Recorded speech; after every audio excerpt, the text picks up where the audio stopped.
Hello YouTube family and welcome back to my channel. I'm Rachel Ray, no it's not the cook, and I am super excited to talk to you today about a little bit more detail about how far I've come on my weight loss journey, kind of let you get to know me a little bit more, some of the top questions I've gotten throughout my weight loss journey. And then at the end of this video, I'll give you a little bit of detail, 5 key ways to stay focused through the whole entire journey that you're on. So let's go ahead and get started. These questions have been taken from my Facebook, Instagram, and people that I know and love over the last year as I've taken my weight loss journey. So how big were you? I get that question a lot. Some people think, she must have been like a size 12, who's now a size 9. No, I was 365 pounds was my highest weight. A panda bear weighs 350 pounds. If anyone would have told me that I weighed as much as a panda bear, I would have smacked them with a wet noodle and told them that they're foolish and wild and run off and eaten a cake because I didn't believe that I was that heavy. How long had I been that way? I've been heavy all my life. I just remember when I was a little kid, I never rode the rides at Worlds of Fun or SeaWorld or things like that because I was too big. So if that gives you any indication, I always, as long as I can remember, I've been heavy. How did I get that big? This question was really hard. This is a question that's very personal because I think a lot of people ask themselves that when they have that moment of self-realization. Like, how did I get like this? One of the reasons how I got that big, I would use food as an outlet for my emotions. If I was sad, I would eat. If I was happy, I would eat. If I was anxious, I would eat. I would eat because it was something that was socially acceptable. Everybody has to eat. It was kind of like that friend. It was constant, it was consistent. When I didn't have someone around, there was food around. When I didn't have someone to talk to, there was food. So it was almost like compensating relationships and actual like healthy engagement with people with food. So it was just like this culmination of unhealthy behavior after unhealthy behavior. It was the mentality from when I was really young.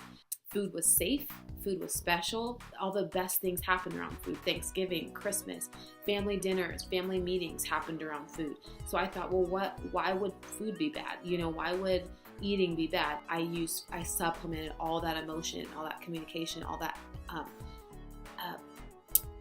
one-on-one engagement that I should have had with people. I put that to food. And that's how I got to 365 pounds. When you see that the picture that you are presenting to the world does not line up with who you think you're presenting to the world, something will wake up inside of you. So if you haven't had that moment yet, stay up because it's coming.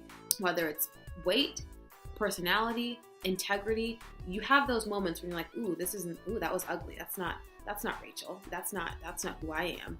And then it forces you to check yourself and make the proper adjustments. How long did it take me to lose my weight? A question I get a lot.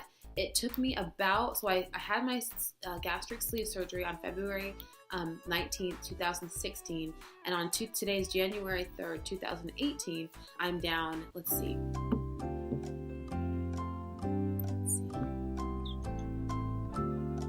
190 pounds. So I haven't quite hit my weight loss goal yet. You guys know that I want to be down 200 pounds, and when I hit it, we're going to have a celebration. Woo-hoo. But until then, we're going to continue to press on in our purpose and our dreams and living life intentionally in this season, being thick and fit. All right, guys, in the last couple minutes, I want to talk about 5 things you can do to maintain your focus as you continue to pursue your weight loss journey. Well, the first one is picture yourself where you want to be, not where you are.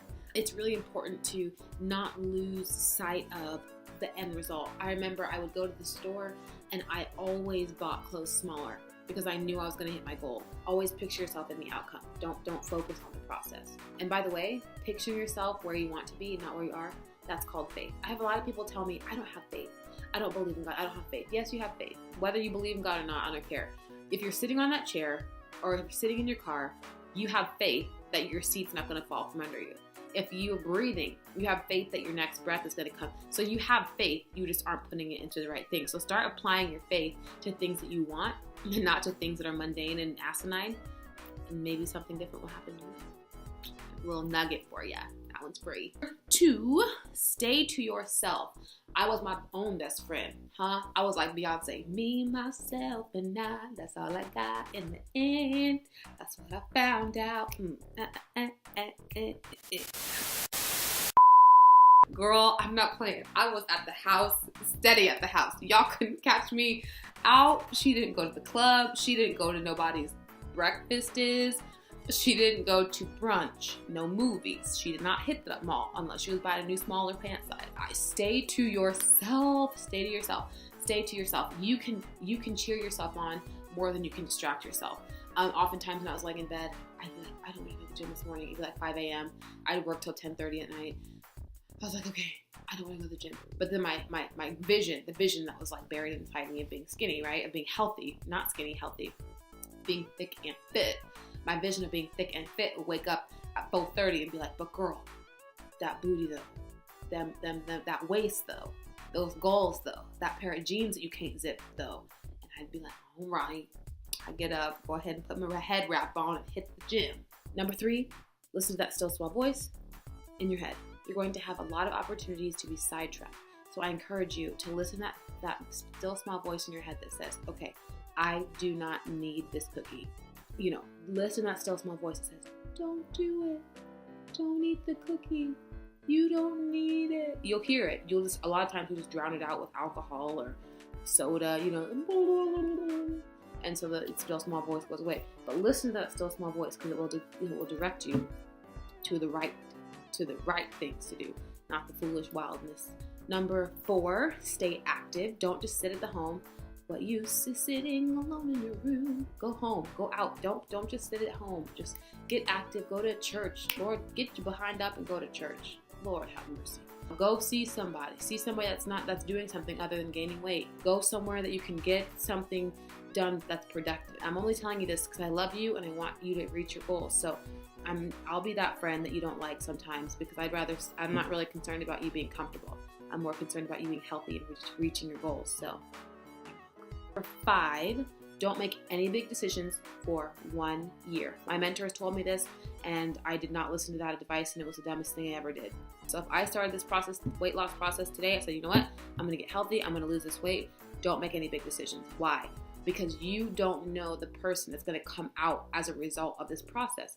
You are in process. You can't expect for you to speak on behalf of someone who is not complete. You're not whole. I'm telling myself that. Like, I could not make sound decisions. Don't start dating anybody. Don't buy a house. Don't buy a car. You can't. You don't know what you're doing right now. Just keep things simple. Spend as little as you can. Save as much money as you can. And spend time with yourself, getting to know yourself in this process. So when you emerge out of this process, you have a sound mind, a sound plan for who you are and what you want to do, what you want to be.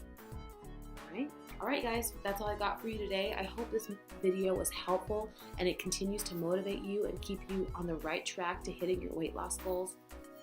As for me, I am super duper close. Like I said, I'm only 10 pounds away from my goal. Super excited. We're going to celebrate in a big way here on YouTube. I don't know what they do, if they give you a cool sticker or something, but we're going to celebrate for real. And I look forward to you guys telling me how you're doing on your weight loss goals. Happy New Year. And, I've been thinking about the whole new year, new you thing. I think new year, same you, best you. How about that? I don't want to see a new you. I like you. I want to see the best you that you could possibly be. So I'm going to commit to being my best self while you commit to being your best self. Thank you for cheering me on with my weight loss goals and my weight loss journey, and I'll continue to cheer you on as well.